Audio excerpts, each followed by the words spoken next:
कराची की तारीख का वो एरिया जो पीआईबी कहलाता है, आज से कमोबेश 50 साल पहले, बल्कि उससे भी पहले अगर हम चले जाएं, यहाँ पर बस अड्डा होता था 1960 में। अब 2025 चल रहा है। सन 2025 में हम देख रहे हैं बेआबान, बिल्कुल सब टूट फूट का शिकार हुआ हुआ है ये एरिया। ये हुआ क्या है? नुसरत भाई हमारे साथ मौजूद है। नुसरत भाई, आप बताएं कि भाई ये मामला क्या है, इंक्रोचमेंट वगैरह जो हुई है इसकी क्या वजह है? अच्छा, इंक्रोचमेंट के हवाले से आपको बताता चलूं, पूरे कराची में इंक्रोचमेंट हो रही है। इसमें एंटी इंक्रोचमेंट डिपार्टमेंट जो है वो जगह जगह जाकर ये पथारे, ठेले और शेड वगैरह, फुटपाथ वगैरह तोड़ रहे हैं। तो उसी की उसको देखकर उन्होंने जो है 40 साल पुरानी फोर्ड स्ट्रीट को भी मिसमार कर दिया। और चूंकि ये जगह पीर इलाही बख्श कॉलोनी से मंसूब है और हमने आंखें यहीं खोली और हमने देखा कि यहाँ पे बस स्टॉप हुआ करता था। जैसा कि आपने तस्करा किया 1960 का ये बस स्टॉप, अब 2025 का मलबे का ढेर।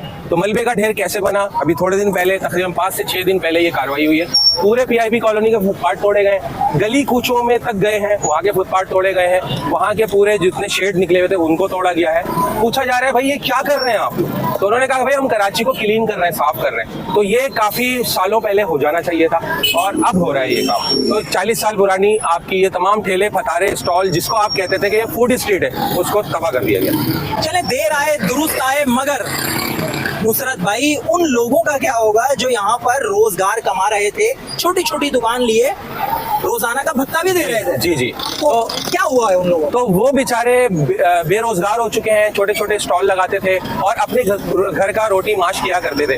अब वो उनको सब्स्टिट्यूट नहीं देती कभी भी गवर्नमेंट। अगर कोई ठेला रोड से बाहर खड़ा हुआ है तो उसको ये कहा जाए ना, यार चलो तुम इस मार्केट में खड़े हो जाओ, तुम यहाँ अपना रोटी पानी कर लो, धंधा कर लो, हमारे साथ भी पेट लगा हुआ है, तुम्हारे साथ भी पेट लगा हुआ है। लेकिन गवर्नमेंट ये मौका नहीं देती गरीब को, बल्कि उसका स्टॉल उठा के ले जाती है। और वो बेचारा, हो सकता है वो रेंट पे बैठा हुआ हो या किसी चीज पे बैठा हुआ हो और वो किराया भी दे रहा हो, और वो जैसा कि अभी आपने उसका तस्करा किया कि जो भी आ रहा है मांगने वाला उसको भी वो दे रहा है। हम तो मांगने वाला कहेंगे भाई उसे। एक गवर्नमेंट की चीज है, गवर्नमेंट की रोड है, आवाम की प्रॉपर्टी होती है गवर्नमेंट की। पार्क हो, मस्जिद हो या ऐसे जो है जगहें होती है। अच्छा, एक छोटी सी चीज के मैं आपको याद दिलाता चलूं, कोरंगी 2.5 नंबर पे बड़ी प्यारी फूड स्ट्रीट बनी, गवर्नमेंट ने बनाई। इसी तरीके से कराची के बहुत इलाकों में फूड स्ट्रीट बन रही है।